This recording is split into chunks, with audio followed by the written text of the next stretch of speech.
BC.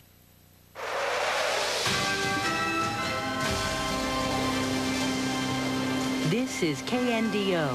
More local news, more often. From the KNDO studios, all your non-stop news, your Weather Plus forecast, and sports headlines, all in the first 11 minutes. This is KNDO Local News, 11 at 11. Plans are coming together for Mexican President Vicente Fox's visit tomorrow. Tonight, how it could affect how you get around town. And a report out says Yakima will be one of the fastest growing communities next year. Tonight, an in-depth look at what prompted this designation. Good evening, everyone. Thanks for staying up late with us. I'm Scott Stovall. And I'm Jenny Anchondo. Here's what's happening tonight. Preparations by local law enforcement are well underway in anticipation of Mexican President Vicente Fox's arrival tomorrow, and the Washington State Patrol is certainly no exception. State troopers will be blocking key routes for President Fox's motorcade along Highway 12. 19 reporter Ryan Coe has advice for drivers during tomorrow afternoon's commute. Scott and Jenny, State Patrol are asking drivers to be patient tomorrow while several roadblocks are put up near the highways. While the State Patrol is not allowed to reveal the exact route, troopers are urging motorists to try and avoid Highway 12 and Washington Avenue altogether. There will be several roadblocks which could result in some traffic delays. Troopers say the blocks are not expected to last long. The motorcade should move rather fast to its destination at G&G Orchards. In an effort to keep troopers and other law enforcement safe, the State Patrol asked for drivers to obey the traffic routes. For the night team, I'm Ryan Coe, KNDO 11 at 11. All right, Ryan, thank you. And final preparations are also underway at G&G Orchards for President Fox's visit tomorrow afternoon. The owners at G&G Orchards, Renee and Carmen Garcia, say that they are excited for Fox's visit and are honored that Fox chose to come to their orchard. But tomorrow's visit isn't just about tours and speeches. They say it's about business. We can bend his ear a little bit. We like to talk about trade, getting our apples into Mexico duty-free. Garcia says right now he pays about $4 a box to send his apples to Mexico, and he believes it has something to do with the Chihuahua growers in Mexico because they don't want the competition. Fox will arrive at G&G Orchard sometime around 2 o'clock tomorrow afternoon. And we'll be covering President Fox's visit to the Valley live. Our live coverage here on KNDO begins at 1 p.m. We'll continue that live coverage until the president leaves around 3:30. If you don't have access to a television during that time, you can also see the coverage in streamed live video on KNDO.com. Because of our coverage of President Fox's visit, we've made a program change for you viewers of regularly scheduled programs during that time. Tomorrow's episodes of Days of Our Lives and Passions will be shown beginning at 2 o'clock Friday morning. Local news tonight, a 30-year-old man is dead tonight from a 3-car accident in the 600 block of East Nob Hill Boulevard around 1:30 this morning. Witnesses say the man was driving a 1997 Dodge well over the speed limit without headlights. He then overtook an Oldsmobile, hitting it on the side. The driver of the Dodge was pronounced dead at Yakima Valley Memorial Hospital due to massive head injuries. Well, National Weather Service is extending that flood warning for the Naches River near Glebe and Naches until Thursday morning now.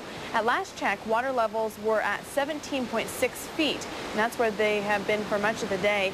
Flood stage is 17 feet. The river was supposed to drop below flood stage by tonight, but now that has been pushed back. There's been minor flooding with only a few people who live close to the river affected. The shakedown at the new Yakima jail is ending. The shakedown started last November. Men from the Restitution Center were taken there to test the facility's operating systems and inmate operating procedures. About 115 inmates were staying there. They'll now be transferred back to the Restitution Center. Problems with computers, water pressure, and heating and air conditioning, among other things, were discovered over the last few months. Yakima County still hasn't committed to opening the new jail. Well, Heifer News tonight, 2 years after Washington voters overwhelmingly passed Initiative 297, a measure that seeks to ban radioactive waste from entering the state. The lawsuit challenging the initiative has finally been heard in federal court. Attorneys from the state and federal government presented more than 4 hours of oral arguments to United States District Court Judge Alan McDonald in Yakima. Judge McDonald told the court It would take 2 to 3 weeks to consider the matter. It's widely believed the loser will appeal the decision. And some business news now. 6 journalists from the UK are touring the Yakima Valley and writing about the many things Washington has to offer. They flew into Seattle over the weekend and will spend the next few days in central Washington. Today they toured Barrett Orchards and Canna Winery in Yakima. Then they are headed to Toppenish to see the murals. Scott Steinlowski with the Yakima Valley Visitors and Convention Bureau says a number of tourists are coming from the UK.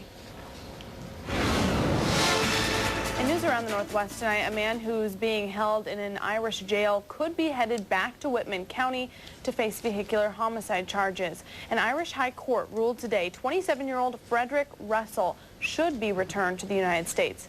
3 Washington State University students were killed in the accident, and prosecutors contend Russell was driving drunk. Russell skipped bail in Whitman County in October 2001.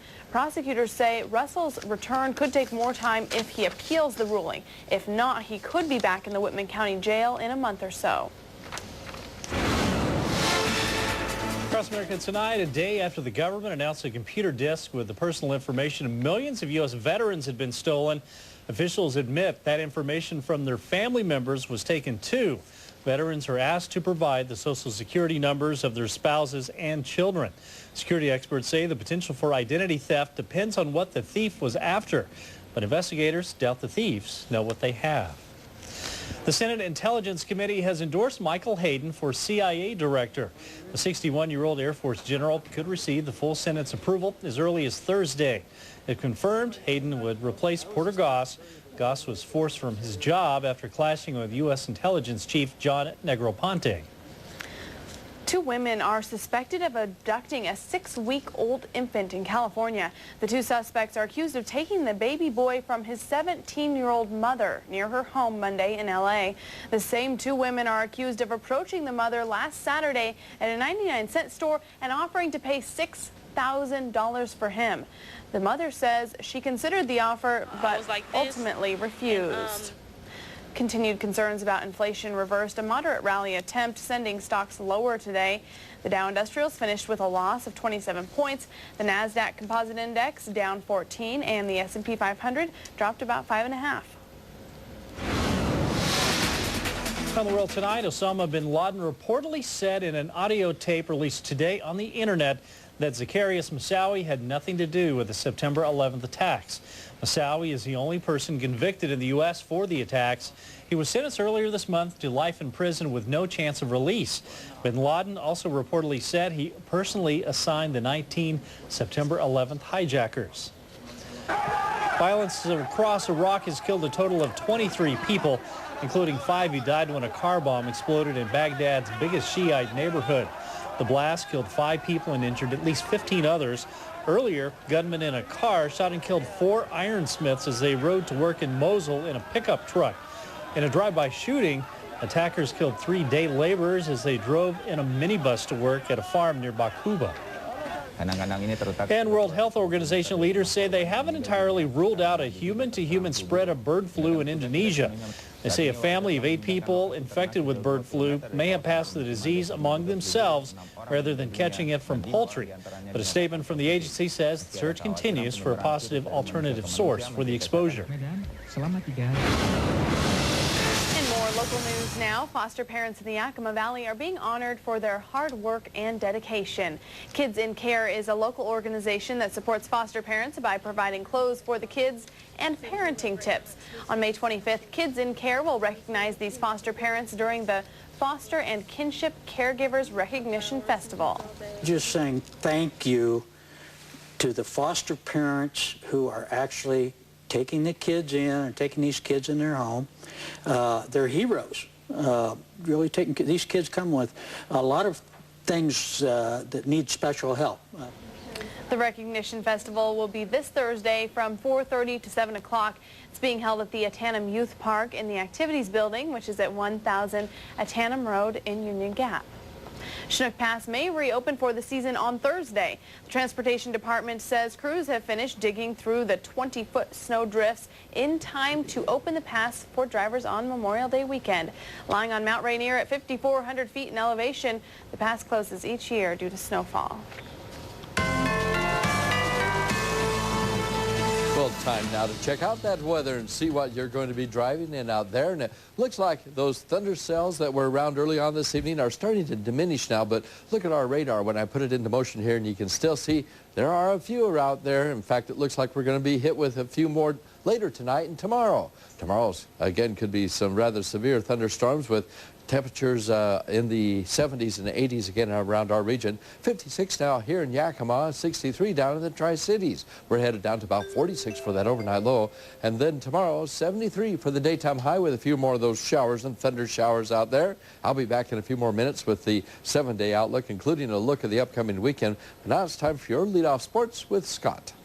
Thank you, Tim. No luck for the Portland Trail Blazers at the NBA Draft Lottery today as the order for next month's draft was decided. Despite having the greatest odds of landing the top pick, they have to settle for 4th. As you see, Toronto gets the top spot, followed by Chicago, Charlotte, then Portland. Seattle will pick 10th. Gonzaga forward Adam Morrison considered one of the top prospects. Later in sports, it will be a brand new ball game for the Yakima Bears this season. We will explain in just a bit. Jenny and Scott. All right, thanks, Scott. Well, a new report out says Yakima is expected to be one of the fastest growing communities next year. And coming up, we have an in-depth look at what this designation could mean for our local economy. Stay with us. Closed captioning is brought to you by Washington Relay. It's an amazing May musical event. Ladies and gentlemen, Ellen the Musical. Little fun today. All singing, all dancing, Ellen's entire show in song. With the amazing vocal stylings of Jack Black. That's and Kristen Chenoweth. Get your front row seat for Ellen the Musical.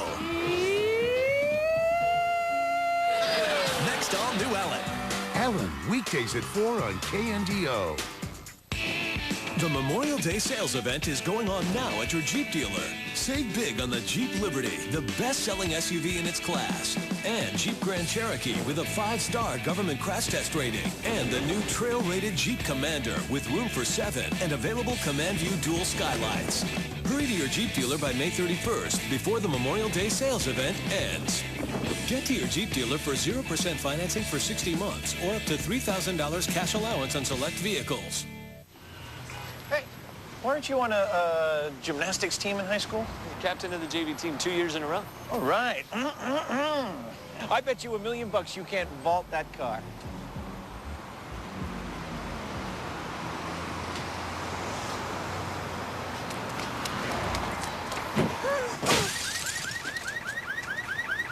Want a real chance to win big money? Play Scratch with over $36 million in cash prizes. You can't ignore it forever. It's your future. It's real life. Whatever your goals may be, it's important to get real answers from people you know and trust. At Country Insurance and Financial Services, we'll help you feel secure for everything life has coming your way. Country, real answers for real financial security. Because this is real life. This is our country.